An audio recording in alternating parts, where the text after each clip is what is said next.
All right, what's going on? We've got an Impala LTZ 2010 oil change. It's the Chevrolet Impala. It's got the 3900 motor in it, or 3.9. We'll try and get this oil changed before it gets dark today. I've got oil filter. Got a Fram oil filter. The PH9837. We've got 4 quarts of oil, the 5W-30. I got the Valvoline, and that's what it calls for this car. I always save some cardboard boxes, and I've got a nice pan to catch the oil in. So first thing I'm going to do is I'm going to take the oil filter off, let that drain out, and then I will remove the oil plug, let that drain out after I've replaced the oil filter. And right now the engine's kind of hot, so I'm just trying to wait on it to cool. Okay, we've got a 15mm for the oil plug. Okay, here's the oil filter. So we're just going to twist that thing off counterclockwise. All right. This thing's pretty oily underneath.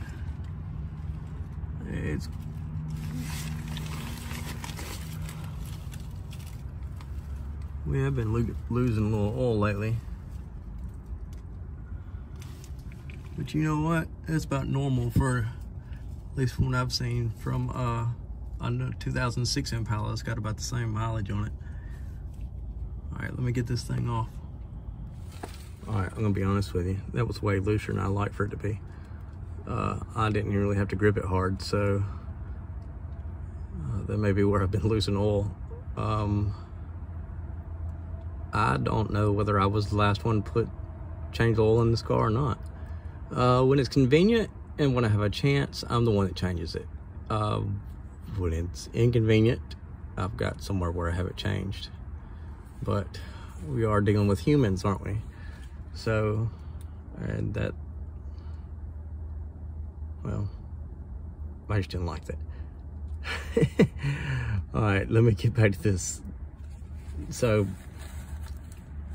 I'll just put this rag on it and twist it off here by hand. It really broke loose really easy.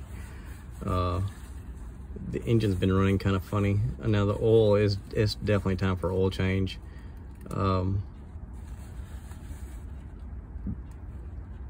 This could have something to do with it, I wonder.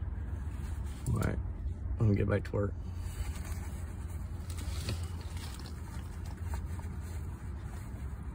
It's gonna get hot.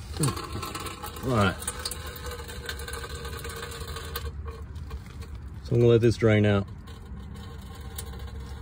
and then I'll move on to the oil plug.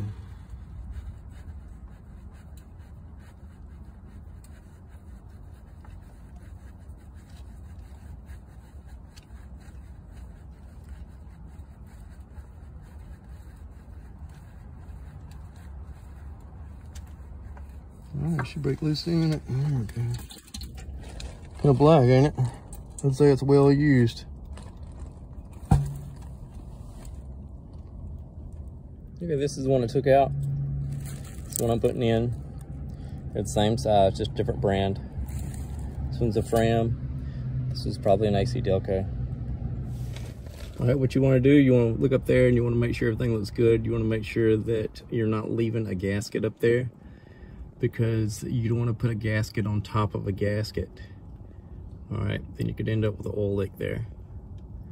All right, so I'm going to wipe that down, and you know, I'm gonna put a little oil around this gasket here, and put some oil in it, and then screw it on, and then I'm gonna drain the oil out. All right, so put a little oil around the gasket, and I put a little oil in it. That way I can go ahead and put it on, and that way it won't be less of a dry start whenever I crank the engine.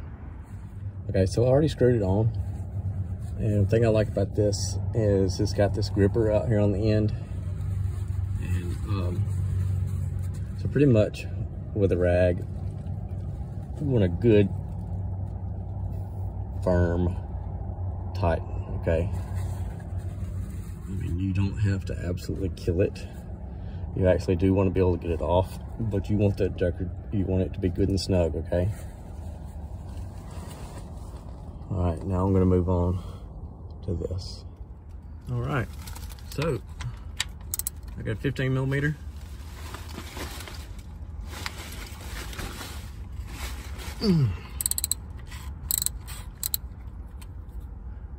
This should be the original plug for this car. I got this car when it had 30,000 miles on it, and it's got, say around 110.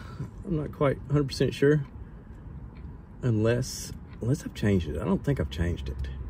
Looks like it's taken some abuse. That abuse wouldn't have come from me. That would have came from somebody else changing the oil. All right, so all this stuff's about to come shooting out of here. So I'm gonna put back up the phone because I don't want to do it on my phone.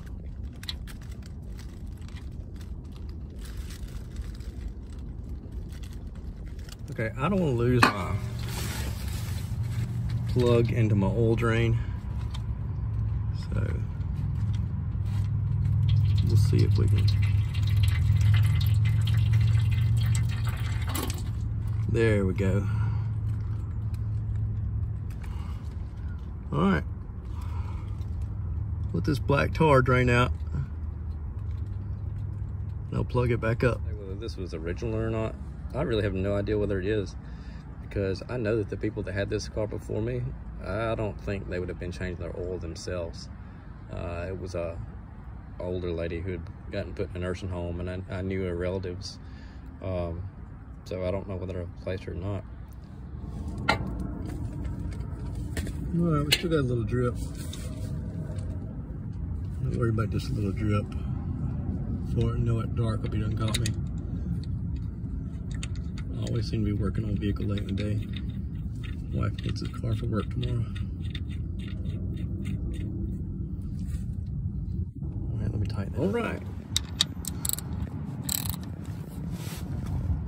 Just snug. Don't kill it.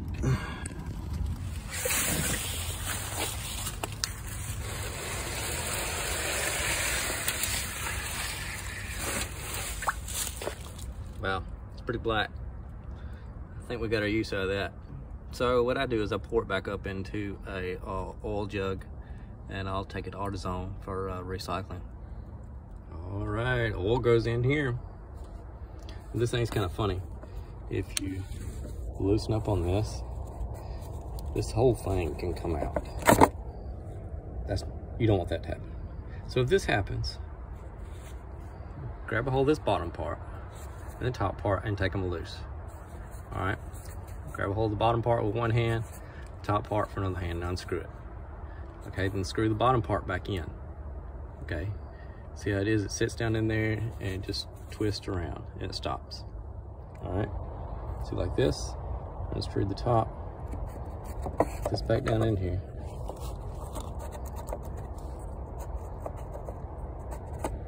This down in there and turn it. All right, I'm not going to be able to show you actually pouring the oil in the engine because I've only got so many hands. So anyway, got my oil filter in here. Of course, the oil's only going to drain down through here so fast. This is a 5-quart jug, okay? And what I did is I had another jug. I just went ahead and poured a quart out of here. That way, all I would have in here was 4 quarts because that's what this engine requires. Yeah, I can do it after all. Anyway, I'm only gonna pour so much.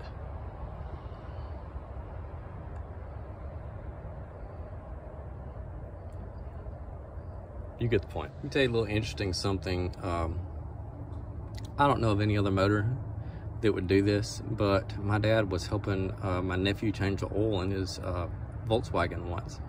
I don't remember what kind of Volkswagen it was, but they left the oil cap off and cranked the motor. And you know, they were going to let the oil circulate and check the oil. They knew if they had put the right amount in it. They just, you know, double checking everything. Well, the engine started shaking violently because the oil cap was off. I don't know that I've ever tried that with any other vehicle, but I'm not interested in trying that. So, just a little educational note there.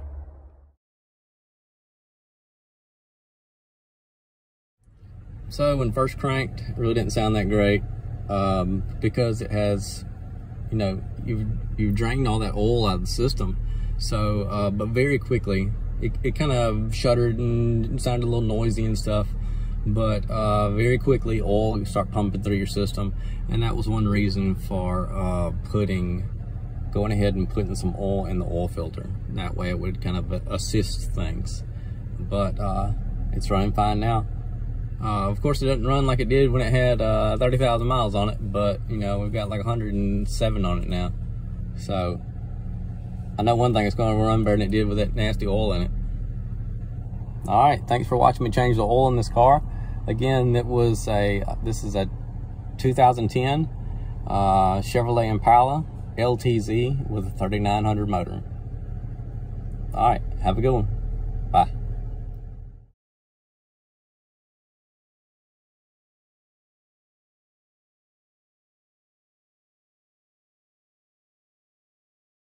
I just added some instructions on here. It's a little screenshot of how to reset the oil light. So it says 100% oil life remaining. It did say 0% oil life remaining. So what it says is put your key in, turn it to the run position, which is the second position, okay? And then the one with the car with the eye, you press that until it gets to oil life, and it'll say 0 oil life remaining. And then you press the check mark and you hold it down, and they'll reset it and it'll go to 0 oil life remaining. All right, hope that helps you out.